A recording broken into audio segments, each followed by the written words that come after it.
नमस्कार दोस्तों, आपका हमारे चैनल ज्योति ज्ञान पे स्वागत है। अक्षय तृतीया की 7 कहानियाँ। क्यों माना जाता है इसे सबसे शुभ? क्या क्या हुआ था इस दिन? अक्षय तृतीया के दिन इसको लेकर हिंदू धर्म में कई पौराणिक मान्यताएं चली आ रही है। ऐसा कहा जाता है कि इसी दिन त्रेता युग का आरंभ हुआ था और इसी दिन से महाभारत दिखने को शुभारंभ हुआ था। ऐसी ही 7 कहानियों के बारे में आज हम आपको बताने जा रहे हैं, जिनकी वजह से अक्षय तृतीया को सबसे शुभ तिथि माना जाता है।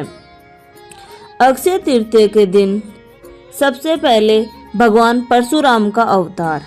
पौराणिक मान्यताओं के अनुसार अक्षय तृतीया के दिन ही भगवान श्री हरि के 6ठे अवतार परशुराम जी का प्राकट्य हुआ था। ब्राह्मण होते हुए भी ये स्वभाव से काफी आक्रामक और गुस्से वाले माने जाते हैं। इनके अंदर ब्राह्मण होते हुए भी क्षत्रिय वाले गुण थे। कहते हैं कि जिस दिन सुदामा अपने मित्र भगवान श्री कृष्ण से मिलने गए थे, अक्षय तृतीया का कृष्ण सुदामा से संबंध हुआ था। उस दिन अक्षय तृतीया थी।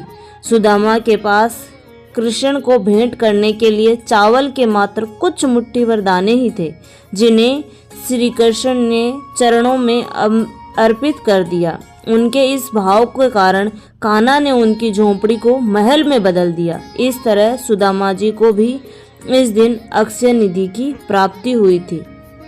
अक्षय तृतीया पर युधिष्ठिर को मिला था अक्षय पात्र। कथाओं के अनुसार अक्षय तृतीया पर ही युधिष्ठिर को कृष्ण जी ने अक्षय पात्र दिया था। इस पात्र की यह विशेषता थी कि इसका भोजन कभी समाप्त नहीं होता था। इसी पात्र की सहायता से युधिष्ठिर अपने राज्य के भूखे और गरीब लोगों को भोजन उपलब्ध कराते थे। भविष्य पुराण में अक्षय पात्र का संबंध मनुष्य के दान धर्म से बताया गया है। अक्षय तृतीया पर महाभारत लिखने की शुरुआत। अक्षय तृतीया के दिन से ही महर्षि वेदव्यास जी ने महाभारत की कथा को सुनना आरंभ किया था और गणेश जी ने इस कथा को लिखना आरंभ किया। इसी वजह से कहा जाता है कि महाभारत का युद्ध भी अक्षय है, जिसके कुछ उदाहरण आज भी कहीं कहीं देखने को मिल जाते हैं। अक्षय तृतीया पर त्रेता युग का आरंभ।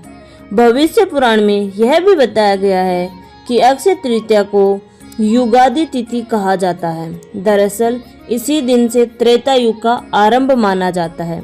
इसीलिए इस दिन को शुभ कार्यों के लिए सबसे शुभ मुहूर्त के तौर पर देखा जाता है। मान्यता है कि अक्षय तृतीया के दिन हम जो भी कार्य करते हैं उसमें हमें अक्षय फल की प्राप्ति होती है और वह पुण्य कभी समाप्त नहीं होता।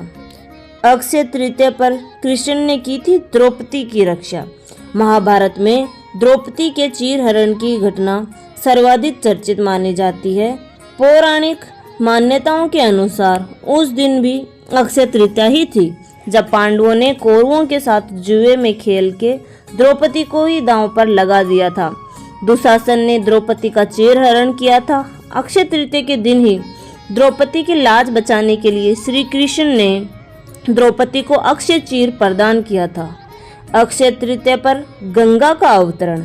नारद पुराण में बताया गया है कि अक्षय तृतीया के दिन ही गंगा का धरती पर अवतरण हुआ था।